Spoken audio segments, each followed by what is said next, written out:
All right, shalom, shalom. It's Brother Kachakwala coming back at you with another lesson, giving our glory, honor, and praises unto Yahweh, Ba'ashem, Yahweh Shai, Ba'ashem, Machakodash.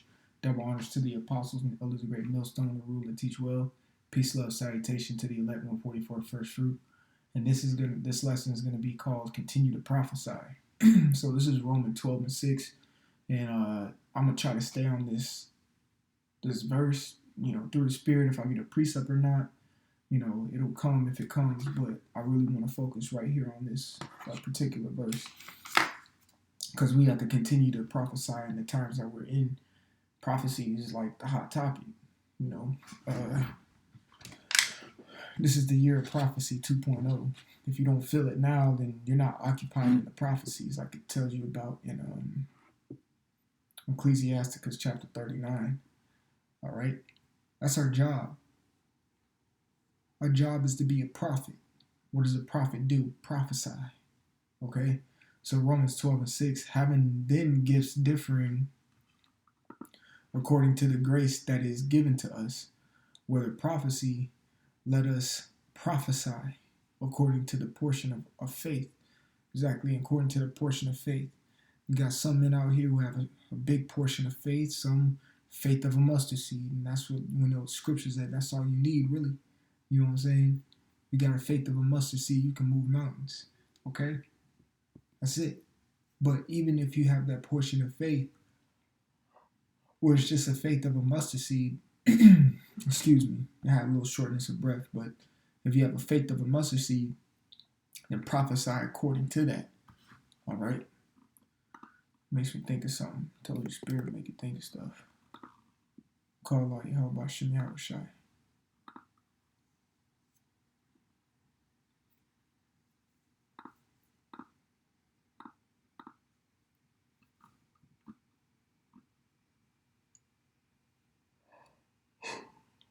This is Tobit chapter 4, verse 8. It says, if thou hast abundance, give alms accordingly. If thou have but a little, be not afraid to give according to that little. Now, you can apply this towards tithes mainly, but hey, you can also apply it towards spiritual things. It's the same thing. I'm going to apply it towards Romans the 12th chapter, where it says, let us prophesy according to the portion of faith. Well, guess what? If your faith is little, don't be afraid to give according to that little. Don't be afraid to prophet or prophesy according to that little that you have. Because I'll tell you one thing, get another precept.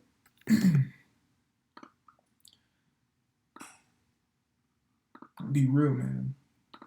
I'd rather have little faith than no faith at all. Okay? I'd rather have little faith than no faith at all. All right? It says,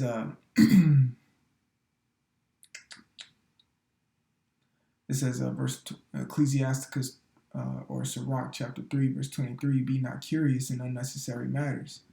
It says, for more things are showed unto thee than men understand. And one thing that's showed unto us is the faith, because faith is a gift, and you have to be shown it. You have to be given it. Okay, you have to give that. You have to be given that spirit of belief. All right, and a lot of men out here, and I'm speaking as men as mankind out here, don't have any ounce of faith. So whether your faith be small, that's more than what they can understand. It's more than what these other individuals have. You better work with it. You better be happy you got that little. Okay? You better be happy you got that little, and don't be envious of the other who may have more than you. All right? Who may have more than you. Read Tobit 4 and 8 again. It says, if thou hast abundance, give alms accordingly. If thou have but a little, be not afraid to give according to that little. Okay? Don't be afraid to go out there on the highways and byways if you even have little faith or if you have a little bit of knowledge. Okay? Don't be afraid to go out there and do your thing because you are called to do it.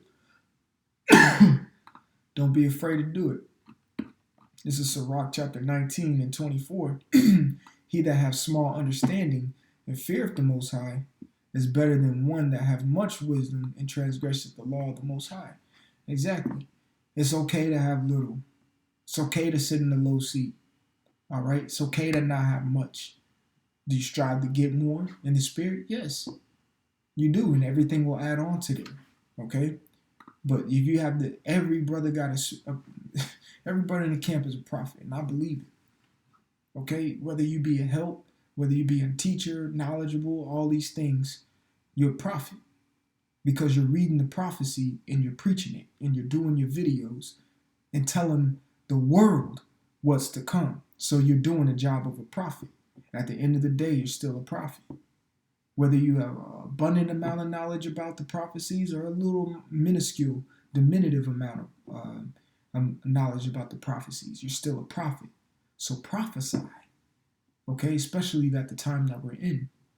Prophecy means to say before, okay? You're supposed to tell the people what's going to happen in the times to come, just like Jacob set his sons down in Genesis, the 49th chapter. He says, look, matter of fact, I'm just going to get just what he said to the sons.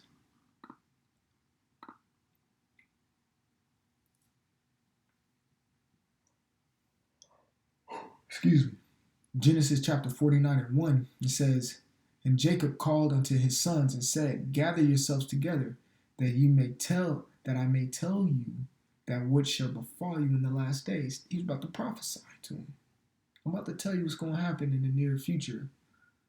It's the same thing we're saying. I'm about to tell you what's going to happen. All right. So again, Romans 12 and 6, having then gifts differing, all right, according to the grace that is given to us. You can read about the gifts in the books of the Corinthians. I think 2 Corinthians, if I'm not mistaken, where it talks about, let me see.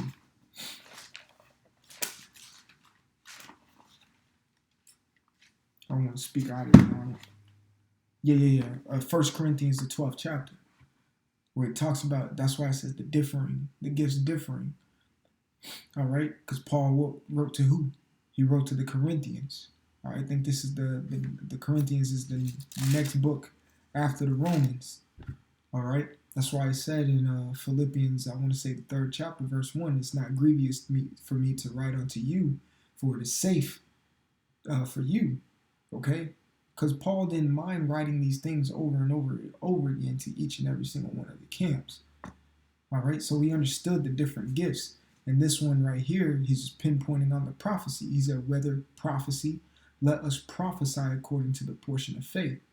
Exactly. So prophesy. All right, we're in the year of prophecy 2.0. All right, deemed by Elder Apostle Tahar. Okay, since then, January was a hell of a month. Hella prophecies popped off. And we're going right into February. We're on the 6th day of February.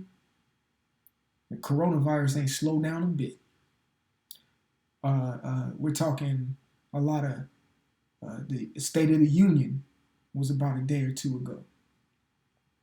Trump talking hot shit. He was talking hot shit about Iran. He talked hot shit about Soleimani and how he killed him. All right, he's talking war talk. It's prophecy. You wars and rumors of wars. You should hear these things, but don't be troubled, because the end is not yet come, man. All right? A lot of chip talk, a lot of plague talk with the viruses going around. The prophecy's still rolling. There's no excuse for you not to be prophesying on the highways and byways and via video. Okay? You can pull up one article and boom, you got about 4 or 5 precepts that come up to mind. All right? That's a video right there. All right, let me get this word prophecy real quick in the Greek. I think it's prophrateia. Let's see what Esau says. Strong's G 4394. Prophetia. Mm-hmm. Prophetia. It says a discourse emanating from divine inspiration and declaring the purposes of the Most High. They said that's right. Being a prophet, you're declaring the purposes, okay, and you're inspired by a divine being, which is Yahweh B'Shem Yahushua. It says whether by reproving and admonishing the wicked, So prophesying, comes with the admonishing of the wicked. You say, hey, the missiles are coming. Hey, all this is coming. This. Get your shit together. Get it together. Okay? Get your crap together. That's an admonishment. It's a heavy advice. Admonishment means an admonition, or it means an advice. You're giving advice. It says, or comforting the afflicted. Exactly. Hey, man, I know, bro. I know you're going through something, but don't worry. All this is about to end, and we about to go into the kingdom. Stay strong, man. Pray for the endurance. We gonna get through this. We gonna get through it. We'll be good, bro. Don't worry. That's comforting. Read the book of Thessalonians, where it tells you we should be caught up. That's one of the most comforting scripts in the Bible, man. It says, or revealing the things hidden. Exactly. Because what? Secrets were revealed unto us, according to what the scripts say. So we reveal these things, and we go onto the highways and byways and tell it. People don't know what arrows mean in the scripts. We do. People don't understand what Gog and Magog is. We do. So say it, let it be known, and prophesy. People don't understand Revelation, the 17th chapter, Revelation, the 9th chapter. They don't understand that World War II, World War I, II, and III was prophesied. Even though World War II wasn't even too much of detail, it says, first woe is past, two more woes to come. That's all you need. World War II is prophesied right in that verse. If two more woes are to come, we know World War III is coming. World War II is right in there as well. It's a prophecy. But we know that because we're the hidden things has been revealed to us via the men who came before us, and they were revealed. It was revealed unto them via the Spirit of the Lord. It says by foretelling future events. Okay. Yes, the economy is going to crash. Yes, it is. There's going to be plagues, pestilences, diseases, all that things going rampant. Yes, it is. There's going to be martial law, mark of the beast, the RFID chip. It's undeniable. You can't deny it. Inside joke with me and the Deacon Bart is all be saying. You can't deny it. All right? It says, of the prediction of events relating to Yahushai's Hamashiach's kingdom. Exactly. We talk about how Yahushai going to come back and destroy this place, man. In its speedy triumph. Exactly. Speedy triumph. So far, this definition on point. All right? Because we understand in the book of Revelation, it's going to take but 1 hour. That's a speedy triumph, meaning a speedy victory. It says, together with the consolations and admonitions, the consolation means a comforting. Okay? And admonition, again, means to what? Advise. Pertaining to it. All right? So the comfort pertaining to Yahushai's speedy comeback and the advice that we should be taking heed when we hear a man of the Lord talk to prepare for Yahushai's big comeback. All right? And it says the spirit of prophecy, the divine mind to which the prophetic faculty is due. Every brother has a prophetic faculty when you're doing the work of the Lord. You are a prophet. So be one. So prophesy. There's too many things going on to earth not to be telling people what is to come. All right? The words of the Lord are speaking. Habakkuk, the 2nd chapter. I might as well just get it real quick. We stand watch to see what the Lord shall say unto us. So we know what to say. Okay? When we are reproved. Salaki, I went to chapter 2. I want to go to I went to chapter 1. I want to go to chapter 2. Okay? Let's go back. It says, Habakkuk 2:1, I will stand upon my watch, which we're doing day to day. We be on the news. Yeah, I'll be at my job like, man, what the fuck happened now? All right? And set me upon the tower. We're watching, man, because we ready for this crap to end. So we watching. We're seeing what the Lord is saying. And I will watch to see what he shall say unto me, exactly. What he shall say unto me. And how does the Lord speak to us? You think he's going to come off his throne and be like, hey guys, this is what I need to say to you. That's what I'm trying to say. No, it don't work like that. The Lord is the omnipotent power. He's divine. If he came down here, everything will melt.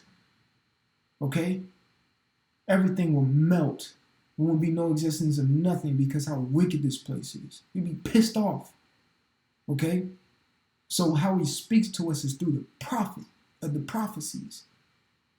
And how people understand is through the prophets.